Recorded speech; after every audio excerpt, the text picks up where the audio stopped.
Today we're going to finish up graphing and talk about how to shift the graph left and right. So first, take a minute and just write down, I call this standard form. Notice how it's a sine b quantity x minus c plus k. You always want to be in this standard form when you're graphing. So let's quickly recap what we've learned. The absolute value of that a, that is your amplitude.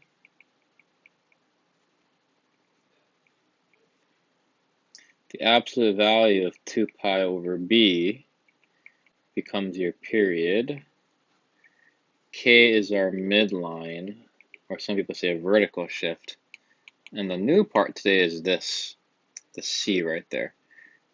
So in algebra, you guys called it like horizontal shift. In trig, we call it phase shift, but essentially it's the same thing. You're just moving left to right. So for our first example, the first question you always want to ask yourself is that standard form? You always want to figure that out. And for most of these questions, the answer to that question will be no. You need to put it in standard form. So let's start there. Y equals 3 sine, factor the 2 out, x minus pi over 2. Now we have it in standard form. Now we can get to work. The amplitude is 3.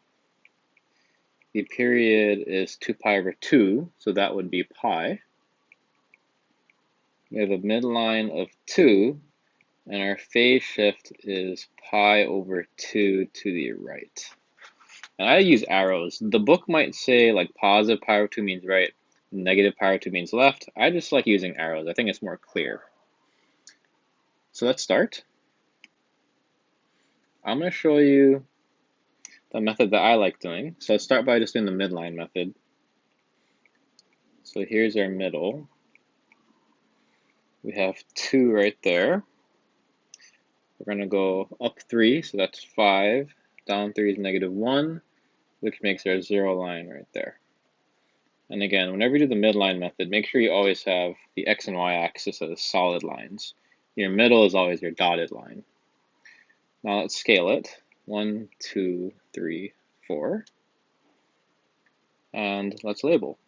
So we know this is pi, pi over 2, pi over 4, and 3 pi over 4. As with any graph, let's not worry about the phase shift right now. Let's just say there were no phase shift. The graph would look something like this. That here in the middle, it's positive sign, so it should look something like this.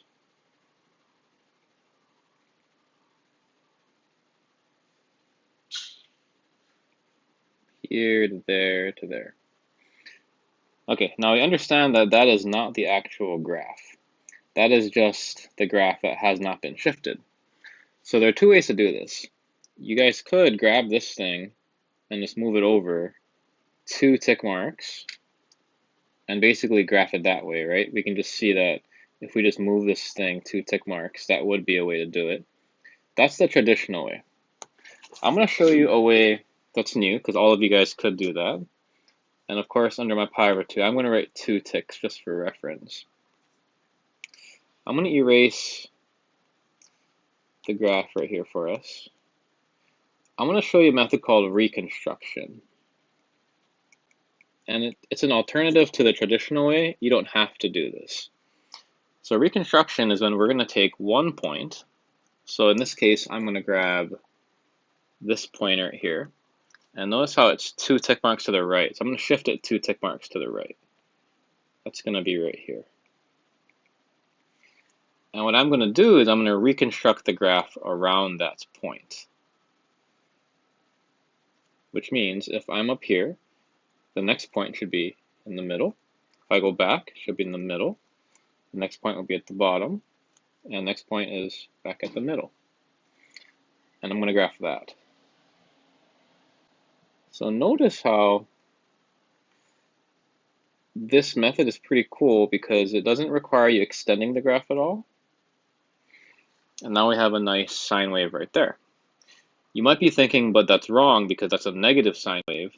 Well, not really, because if I were to draw on the old one looked like this, right there.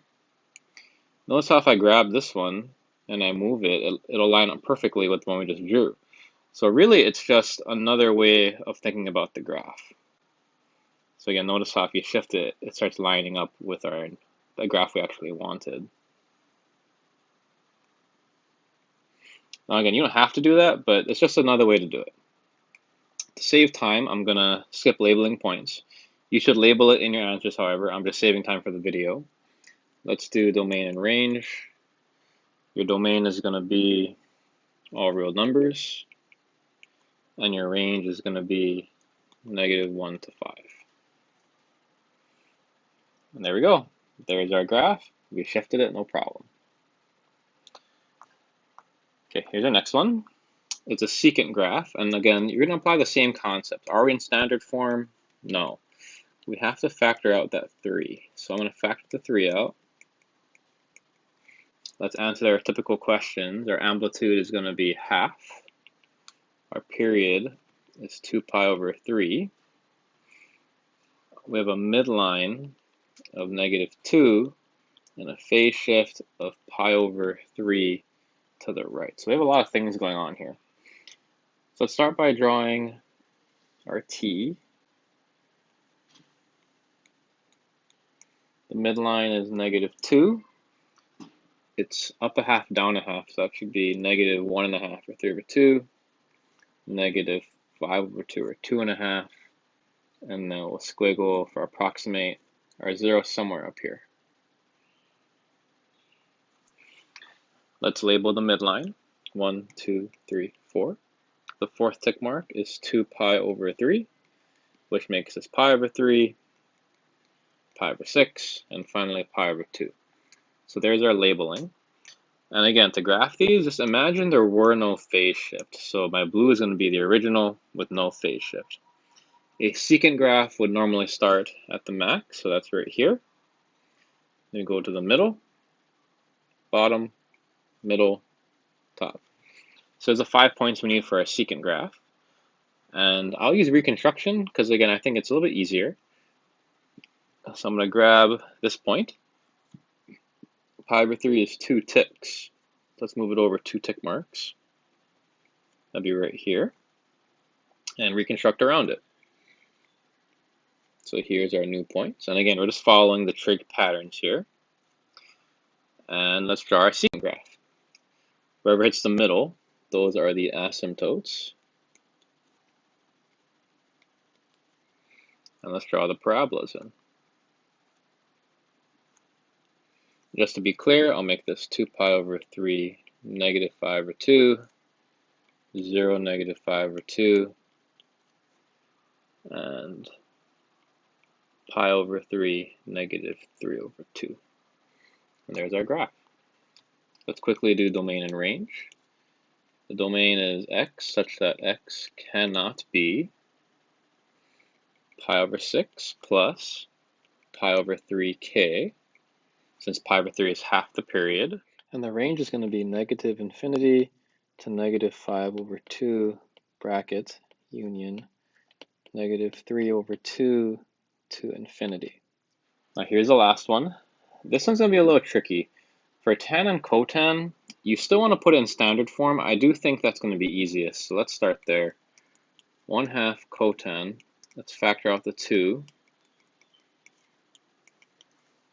And from here, if you recall tan and cotan, the first step we always did was find the asymptotes. And I still think you should do that. It will be easier. In this situation, you're going to grab this whole thing. Okay, so grab that whole thing right here. 2x minus pi over 2 is between the regular asymptotes of cotan. So in this case, it'll be 0 and pi. And let's solve for x. So divide the 2 out. So 0 is less than x minus pi over 2, less than pi over 2. And let's add pi over 2. So we're between pi and pi over 2. So here are the new asymptotes. And if you forgot that, you should rewatch the video on graphing cotan and tan. And then we can write down some information here, because once you start graphing, we do need a couple facts. We can see a is a half, the period is pi over 2, the midline is 1, and there is a phase shift of pi over 2 to the right. However, this part we're going to ignore because we already covered the phase shift right here. The beauty of this technique is we actually already shifted it, so this actually covers the shift. That's really nice about the technique. Meaning, when I draw in my asymptotes right now, I'll draw that in for you. By making this pi over 2 and pi, I'm effectively shifting the graph right now, so we're just saving ourselves some time. Now the tricky thing about this is there is a midline, so there's going to be dotted lines pretty much everywhere, so it will be important that we keep all our numbers straight. So I'll use multiple colors to try to keep it clear. So there's pi over 2, there's pi, and the middle number we have is 1, so we know that this is a 1. So if I just skip to our y-axis is somewhere over here, somewhere on the left, we'll just approximate right about there. And our a value is half. So if I go up a half, this should be 3 over 2. If I go down a half, this should be 1/2, which means we can put 0 right over here.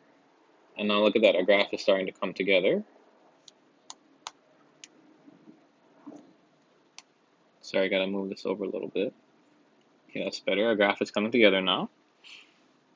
Let's label the midline. So you do gotta be pretty good at fractions.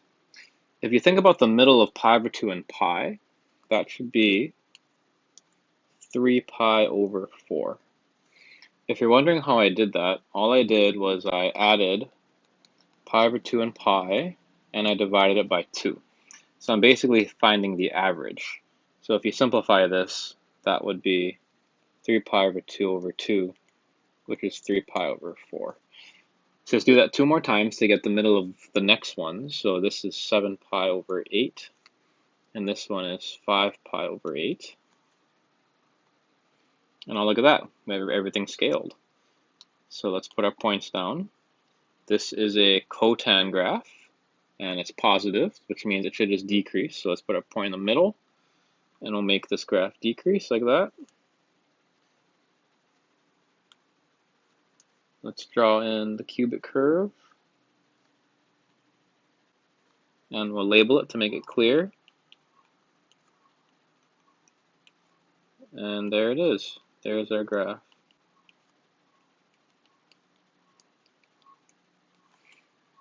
Now let's quickly do domain and range. I'll move this on the side. The range is the easy part. That's just all real numbers. That's everything. And the domain, that's going to be x cannot be. Let's look at the asymptote. I'll use pi over 2. And then let's look at this distance. That's the period, or the distance to the next asymptote. And the period in this case is pi over 2. Let's drop your k, and there you have it.